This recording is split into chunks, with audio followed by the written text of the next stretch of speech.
लेकिन हमारा चुनाव में एक बड़ा इशू रहे।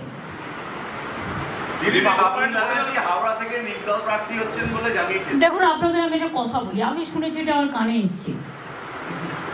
আমি যেদিন থেকে পার্টি করি কোটি কোটি মানুষের সাথে কাজ করি এবং আমি একবার নয় হাজারবার লক্ষবার বলেছি যে আমার পরিবার বলে কিছু পরিবার নেই, আমার পরিবার হচ্ছে মানুষের পরিবার, মামাটি মানুষের পরিবার।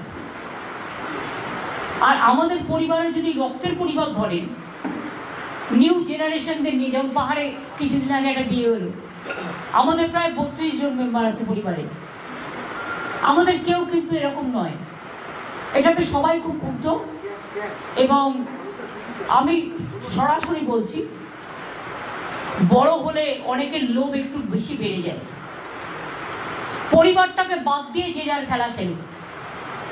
আমার পরিবারের ও কোনো মেম্বার বলে আমি মনে করি না। আজ থেকে আমি সব সম্পর্ক, শুধু আমি নই, আমাদের রক্তের পরিবারেরও যারা আছে, মামাটি মানুষের পরিবারেরও যারা আছে, সমস্ত সম্পর্ক ওর সাথে ছেদ হয়ে গেল। আজ থেকে কোনো রিলেশন, আমার ভাই হিসেবে কেউ পরিচয় দেবেন না। ইন্ডিভিজুয়াল নাগরিক হিসেবে আপনারা কেউ কারো পরিচয় দিতেই পারেন, সেটা আলাদা ব্যাপার। তো প্লিজ দয়া করে আমার নামটা ইউজ করবেন না, বিকজ আমি টোটাল ডিসঅ্যাসোসিয়েট করে দিয়েছি আমাদের ফ্যামিলি বন্ডিং, নো রিলেশন। সুতরাং আমাদের দল যাকে প্রার্থী করেছে তিনি আমাদের প্রার্থী। প্রসূন ব্যানার্জি একজন অর্জুন অ্যাওয়ার্ডি, মনে রাখতে হবে। প্রসূন ব্যানার্জি দাঁড়ান, শৈলেন মান্না থেকে শুরু করে মোহনবাগান, এই জায়গাটা হচ্ছে হাওড়া। বিজেপি যাকে প্রার্থী করেছে তিনি আগে আমাদের প্রার্থী ছিলেন, যিনি আমাদের মেয়র ছিলেন, তিনি যেভাবে কেলেঙ্কারি করেছেন, 2000 ছেলের ভবিষ্যৎ যেভাবে চাকরি দিয়েছেন বেআইনি ভাবে, কল্পনা করতে পারবেন না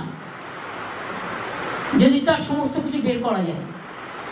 আর যে ভদ্রলোকের নাম আপনারা বলছেন, আমি আপনাদের বলি তার অনেক কাজকর্মই আমার অনেক দিন ধরে পছন্দ নয়। তার কারণ আমি অন্যায় কখনো সহ্য করি না, কিন্তু সবাই তো আর বাইরে সবটা বলতে পারে না। অনেক সময় বুক ফাটে তো বুক ফাটে না। সুতরাং এই নিয়ে আমার তর্ক বিতর্কের ব্যাপার নেই। আমাদের দলীয় প্রার্থী প্রসূন ব্যানার্জি, যে যেখানে ইচ্ছে যেতে পারে। কিছু লোক নির্বাচনে আসলেই কাউন্সিলরেও দাঁড়াতে হবে, এমএলএতেও দাঁড়াতে হবে, আর এমপিতেও দাঁড়াতে হবে। আমার পরিবারের সবাই যদি বলে আমি এমপি ইলেকশনের টিকিট চাই, এমএলএ ইলেকশন টিকিট চাই, তাহলে আমি তো পরিবারতন্ত্র করব। আমি পরিবারতন্ত্র করি না, আমি মানুষতন্ত্র করি। এবং তাই মানুষের পরিবারই আমার পরিবার। আমি সবাইকে বলবো আমার সাথে কোনো সম্পর্ক রাখবেন না, যে আমার সাথে কোনো সম্পর্ক ছিল একদিন, ভুলে যান। আজ থেকে কোনো সম্পর্ক থাকবে না।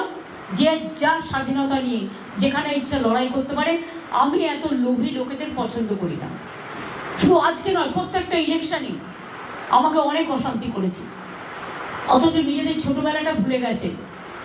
আমার বলা উচিত নয়, আমি অভিষেককে বলছিলাম যে বাবা যখন মারা গেছে, ওর বয়স ছিল 2.5 বছর, আমি 45 টাকা পেতাম, দুধের ডিপোয় কাজ করে মানুষ করেছি। কিন্তু তখন থেকে আমি রাজনীতিটা করতাম বলে ওকে মানুষ করতে পারিনি, হয়তো অনেককে সবাইকে মানুষ করতে পেরেছি। আমাদের পরিবার খুব বড় পরিবার, এটা মানুষের পরিবার। কাজে এটা নিয়ে আমাকে আর আপনারা খোঁজাবেন না। আমার যা বলার আমি বলে দিয়েছি। ওর পাশে যেন আমাদের পরিবারের কোনো নাম না থাকে।